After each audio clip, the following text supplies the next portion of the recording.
Northeast monsoon o hanging amihan ang nakakaapekto ngayon sa extreme northern Luzon at easterlies naman ang nakakaapekto sa nalalabing bahagi ng ating bansa. Walang bagyo o low pressure area na minomonitor o namamataan sa loob po ng ating Philippine Area of Responsibility na maaaring makaapekto sa ating bansa. Wala rin pong gale warning na nakataas sa mabaybay ng karagatan kung kaya malayong makapamalaot ang ating mga kababayang mangingisda at may maliliit na sasakyang pandagat.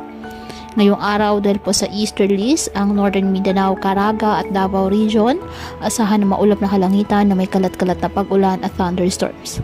Apektado ng amihan ang Batanes at Babuyan Islands kaya asahan din po ang maulap na kalangitan na may mahihinang pag-ulan.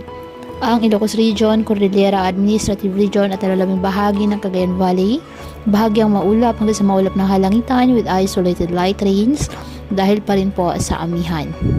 Ang Metro Manila at nalalabing bahagi ng ating bansa, bahagyang maulap hanggang sa maulap na kalangitan with isolated rain showers or thunderstorms dahil po yan sa easterlies at localized thunderstorms.